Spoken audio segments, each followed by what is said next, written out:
Hello friends, welcome to our channel best medical specialist Faisalabad. Friends, आज हम आपके लिए लेकर आए हैं वीडियो स्ट्रोक यानी फालिज। फालिज क्या है फ्रेंड्स? जो स्ट्रोक है या फालिज है उसकी 3 किस्में होती हैं। एक इस्केमिक स्ट्रोक होता है, एक हेमोरेजिक स्ट्रोक होता है और एक ट्रांजिएंट इस्केमिक अटैक TIA होता है। फ्रेंड, जो इस्केमिक स्ट्रोक होता है इसमें जो हमारे ब्रेन है उसकी जो खून की नालियाँ होती हैं, शरीयानें होती हैं, वो बंद हो जाती हैं एथेरोस्क्लेरोसिस की वजह से। यानी कि बॉडी के अंदर कोलेस्ट्रॉल की ज़्यादती की वजह से खून की नालियाँ बंद होने शुरू हो जाती हैं, जिसकी वजह से जो ब्रेन को खून की सप्लाई है वो प्रॉपर नहीं होती और वहाँ पे ब्लड सप्लाई ना होने की वजह से वहाँ पे फालिज का अटैक हो जाता है ब्रेन के अंदर। और दूसरा होता है हेमरेजिक। यूजुअली ये खून की जो शरीयानें होती हैं ये ब्रेन के अंदर फट जाती हैं, फट के वहाँ पे ब्लीडिंग हो जाती है। इन वजह होती है कि ब्लड प्रेशर की ज़्यादती में यूजुअली ये होता है। और थर्ड है ट्रांजिएंट इस्केमिक अटैक, जिसको TIA भी कहते हैं या मिनी स्ट्रोक भी कहते हैं। ये थोड़ी देर के लिए, एक ब्लड की सप्लाई पूरी तरह बंद नहीं होती, थोड़ी देर के लिए ब्रेन का अटैक होता है, थोड़ी देर तक फालिज होता है, उसके बाद पेशेंट नॉर्मल हो जाता है। ये तीसरी किस्म होती है। फर्दर हम डिस्कस करेंगे इसकी क्या क्या काजेज़ हो सकती हैं।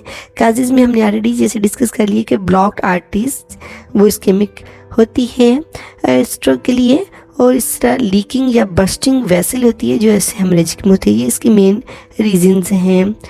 और इसके अलावा फर्दर हम मेन डिस्कस करेंगे कि इसमें कौन कौन से साइंस होते हैं। सडन नर्वनेस और weakness in the face, arm and leg.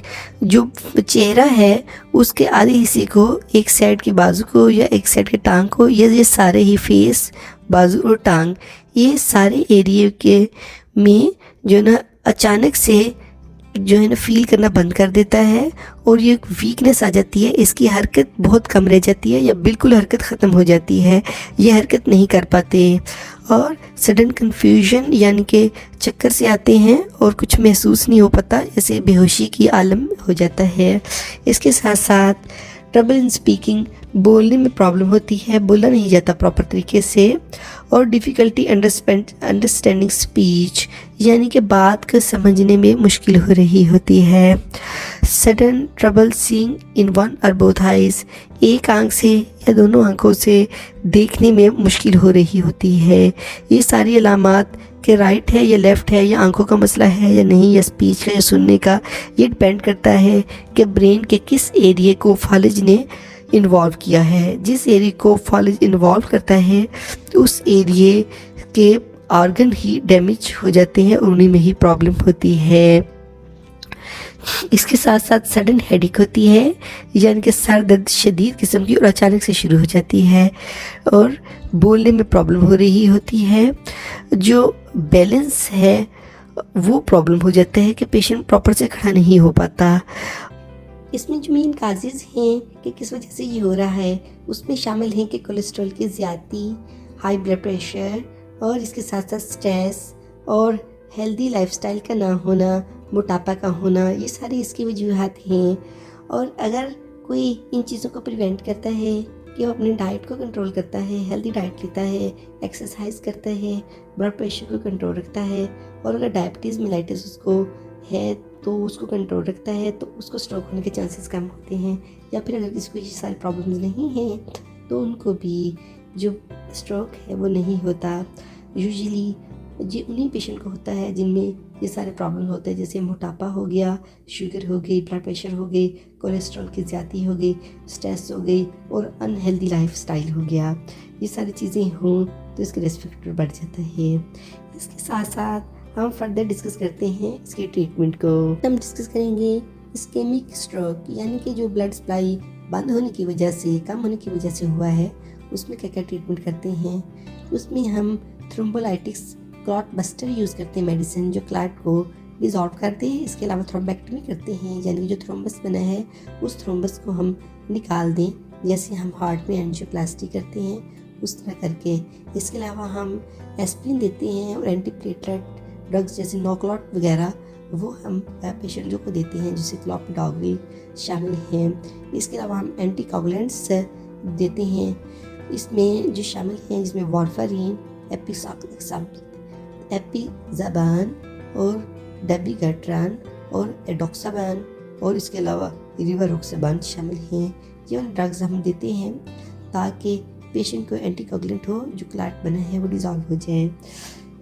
Blood pressure के लिए जो हम मेडिसिन देते हैं पेशेंट को वो है थायराइड और ACE inhibitors, calcium channel blocker और बीटा ब्लॉकर्स और अल्फा ब्लॉकर्स, ये पेशेंट को हम देते हैं। इसके अलावा हम पेशेंट को स्टैटिन्स देते हैं जिसमें शामिल है कोलेस्ट्रॉल कम करने वाली अद्वियात, और इसके साथ साथ हम कैरोटिड एंड ऑर्ट्रेक्टमी कर सकते हैं पेशेंट की।